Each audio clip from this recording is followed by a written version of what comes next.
एक गाय हमारे पास 4,000 रुपए कम से कम अवशेष से हमको कमा के दे। 40 गाय हैं, 4 चौक 1,60,000 रुपए की मंथली हमारी उससे इनकम। उसकी मार्केट हमने शुरू कर दिया तो हम कम से कम 2 लाख रुपए महीना कमाएंगे। अगर हमारे दरवाजे पे एक गाय हो महीने में 10,000 रुपए जरूर कमाएगा। करने वालों को छोड़िए, रामदेव बाबा आजाद हो रहे हैं, पूरी दुनिया के टाई पहनने वालों को शीर्षासन करवा दे रहे हैं और आज वो बिजनेसमैन भी आइकॉन बनने जा रहे हैं। आदिकाल से ही भारत की संस्कृति में गौ पालन रहा है।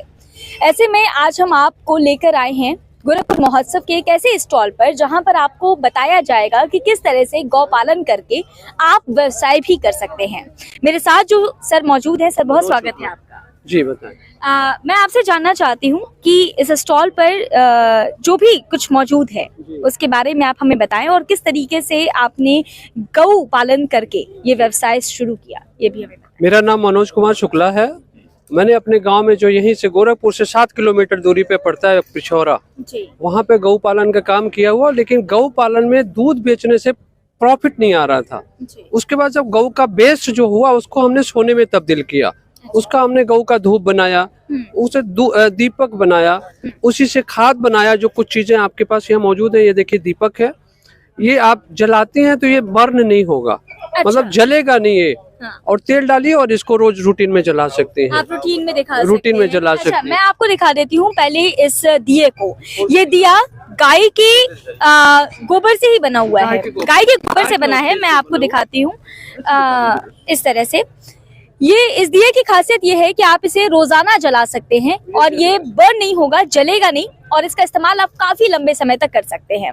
अच्छा, इसके अलावा और भी बहुत सारी सामग्री है यहाँ पर। ये धूप है, ये देखिए, इसको आप 45 से 50 मिनट जला सकते हैं और ये मेडिकेटेड भी है।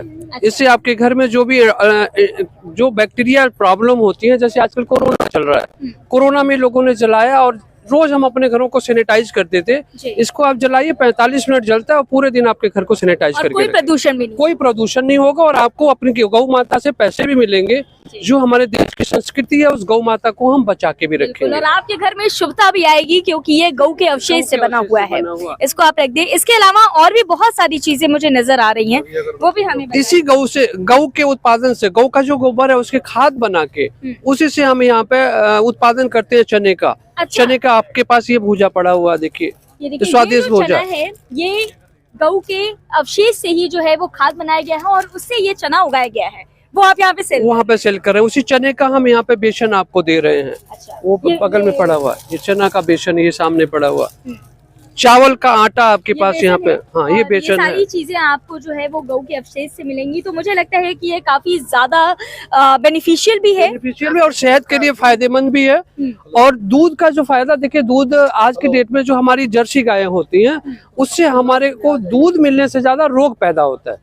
इसलिए हम आपको यही सजेस्ट करेंगे कि अपने देसी गाय का दूध पिएं और अपने आप को अमृत बनाएं। कितने गौ हैं आपकी? हमारे पास इस वक्त 40 गाय का डेयरी है। अच्छा। और हम धीरे धीरे उसको और बढ़ाने जा रहे हैं। ये सारी देसी गाय हैं? सारी देसी गाय हैं, जो देसी और साहिवाल जो गाय होती है उनका मिक्स है वो। अच्छा, हाइब्रिड गाय। हाइब्रिड जो हमारी कमाते हैं कि इससे कमाते हैं?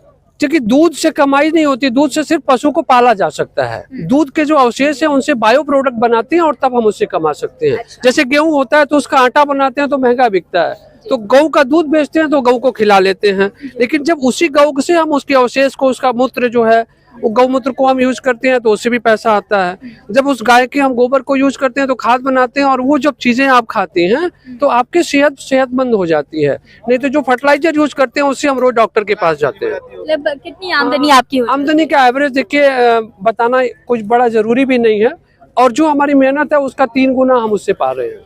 और हम जितनी आपकी लागत है उससे 3 गुना हम उससे निकाल रहे हैं। 3 गुना हम निकाल। कई लोग सवाल भी उठाते हैं, कहते हैं कि भाई गौ के अवशेष से क्या जरूरत है चीजें बनाने की, आप नॉर्मली आर्टिफिशियली भी ये चीजें बना सकते हैं। कई लोग घिन भी करते हैं। मैं आपको उसके बताता हूँ। जैसे आप पूजा करती हैं, पूजा करने के लिए आप जो अगरबत्ती यूज करती हैं, जरा मुझे दिखा दीजिए वो जलाई हुई जो है।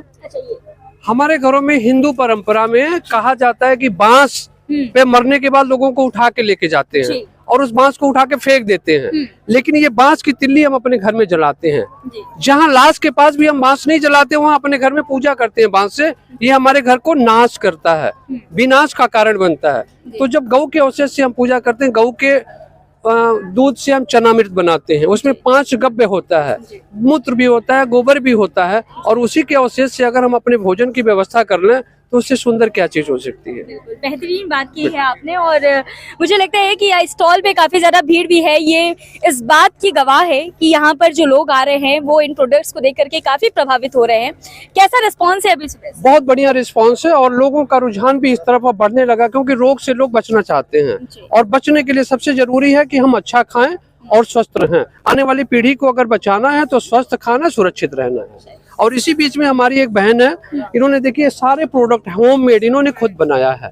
तो आप हमारी बहन से पूछे कितनी मेहनत करती हैं और कैसे वो बना रही हैं। जी बिल्कुल, आप बताएं क्या नाम है आपका? नीलम शुक्ला। अच्छा नीलम जी, ये मेजपोश या क्या है? ये ठाकुर जी का पोशाक है। पोशाक है। हाँ। अच्छा, ये ठंडियों का पोशाक है क्योंकि ठंडी का वक्त है, तो ठाकुर जी को भी जो है वो ठंड लगेगी, इसलिए इन्होंने जो है वो ऊनी कपड़े बनाए। ऊनी कपड़े बनाए हमने। अच्छा। और ये हल्दी, शुद्ध हल्दी और केसर से बनाया है। अच्छा। पंचदीप, ये जो होता है ज्योति जलाने के लिए, हाँ। ये पंचदेव का दीप है। अच्छा, इसकी क्या खासियत है, कैसे बनाते हैं आप? अब जैसे इसमें हम लोग कई तार लेते हैं, 5 तार से इसको मिक्स किए हैं। जैसे हमारे पास देव हैं, विष्णु भगवान हैं, शंकर जी हैं, और क्या कहते हैं गणपत जी हैं, दुर्गा जी हैं। 5 वो अगर जलाया जाए ना तो 5 को मिलता है। अच्छा। और हमारी दाती माँ का भी वही दीप जलता है, अखंड ज्योत। देखिए इसकी बारीकियत देखिए, और इसमें धुआं भी नहीं देगा। अच्छा, इस दीप की इस बत्ती की ये खासियत है कि धुआं नहीं देगा, नहीं तो आज जैसे जलाइए जलने लगता है। इसमें शुद्ध हल्दी है और केसर से क्या चीज है ये? शुद्ध हल्दी, केसर और पान का रस निकाल के हम लोग वो करते हैं। अच्छा। जैसे कि इसका तिलक मस्तक पे जब लगाया जाए अपना तो थोड़ा सा तेज। बिल्कुल, ये बहुत प्यारी चीजें आपने बनाई है। नारियल का जो ये नारियल का है, हम लोग कुलजा निकाल के, और जैसे जो नारियल सूख है, ये नारियल का है, लग नहीं रहा है। नारियल का उस करके कैसे बनाया पीस करके उसके इसको पीसे हैं, बंसलोचन वगैरह, नाग केसर काफी कुछ मिला करके। हाँ। और इसको मतलब आती है मशीन, उसमें निकाल के लंबा लंबा निकल जाता है, फिर उससे काट करके फिर हम लोग इसमें पैक करते हैं। अच्छा, ये नारियल के खुज्जे से बना हुआ धूपबत्ती है। देखिए इसमें देखिए। अच्छा, आप इसमें देखिए कि क्या कहते हैं, ये सूखा है इसी में का। आप एक जलाएंगे क्या? अच्छा, इसके अलावा और भी बहुत सारी होममेड चीजें यहाँ पर आपको मिल जाएंगी। ये सब कुछ होममेड है, हैंडमेड है ना? हाँ, ये देखिए ठाकुर जी का पोशाक है ये। एम्ब्रॉयडरी भी आपने की है? हाँ, युगल जोड़ी का ये। अच्छा। हाँ, और ये देखिए सब मशीन से, ये मशीन से कढ़ा हुआ है, काट करके फिर कटिंग करके फिर बेच देते तो अगर आपको अपने पूजा घर में ठाकुर जी के लिए या अपने भगवान जी के लिए कपड़े चाहिए हो तो आप इस स्टॉल पे आ सकते हैं। आपको बहुत सारी वैरायटी मिलेगी और वो भी हैंडमेड। तो बने रहिए गोरखपुर लाइव के साथ। नमस्कार। आइए तो सर भाई, आइए, हम लोग भी खड़े हो जाएंगे। गौ पालन आदिकाल से भारत की संस्कृति में संलिप्त है। फिर से कर रही हूँ, रुक जाइए प्लीज। इधर अब ठीक है। जहाँ एक तरफ लोग गाय का पालन सिर्फ इसलिए करते हैं ताकि उनसे दुग्ध हो सके, दही हो सके और गाय दूध से बनने वाले जो भी प्रोडक्ट्स हैं वो बेच सके, लेकिन वहीं सर जो है वो गौ पालन करते हैं और उसके अवशेष से कमाते हैं। सर, मेरा आपसे सवाल ये है कि दूध के बाद अगर जो अभी तक हम अपने वेस्ट में यूज कर रहे थे, फेंक देते थे उसको, गोबर सड़कों पे मिलता है, बाथरूम उसका खेतों में चला जाता है जो अनयूज होता है। अब उसको जब हम रिसाइकल करके यूज करेंगे तो उससे हम सोना उगाएंगे। मेरा एक सवाल है आपसे, क्योंकि सोशल मीडिया पर मैंने देखा है कि जब भी बाबा रामदेव ने भी गौमूत्र की बात की है तो कई बार उनको ट्रोल किया जाता है। आज यही सवाल मैं आपसे कर रही हूँ कि इस तरह के ट्रोलिंग वाले दौर में जब गौमूत्र की बात पर ट्रोल कर दिया जाता है लोगों को, ऐसे में आप इतना अच्छा मुनाफा केवल गौ अवशेष से, गौमूत्र से, गौ की गोबर से कमाते हैं, क्या कहिएगा ऐसे लोगों को? गौ हमारी हिंदुस्तान में माता के नाम से पुकारी जाती है और माँ कभी अपने बच्चे का बुरा नहीं करती, बशर्ते कि माँ बेटा जो है वो नालायक नहीं होना चाहिए। जब हम अपनी गाय गौ माता की सेवा करते हैं तो वो हमें अमृत ही देती हैं। जो बाबा रामदेव की बात आपने किया है तो वो 40 रुपए का गौमूत्र 100 ग्राम बेचते हैं, 400 रुपए किलो। ट्रोल करने वालों को छोड़िए, रामदेव बाबा आजाद हो रहे हैं, पूरी दुनिया के टाई पहनने वालों को शीर्षासन करवा दे रहे हैं और आज वो बिजनेसमैन भी आइकॉन बनने जा रहे हैं। तो जो हमारी गौ माता है, अगर कोई, मैं सबको बताना चाहूंगा कि जो लोग अपने घर में कुत्ता पालते हैं, मैं कुत्ते का विरोधी नहीं हूँ, क्योंकि जानवर कोई भी हो उसको प्यार करना चाहिए।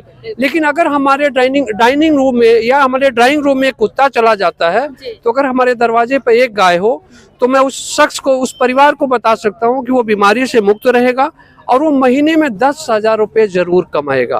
कैसे कमाएगा वो मुझसे बात कर सकता है, मैं उसको फ्री में बताऊंगा कि आप कैसे 10,000 रुपए कमा सकते हैं।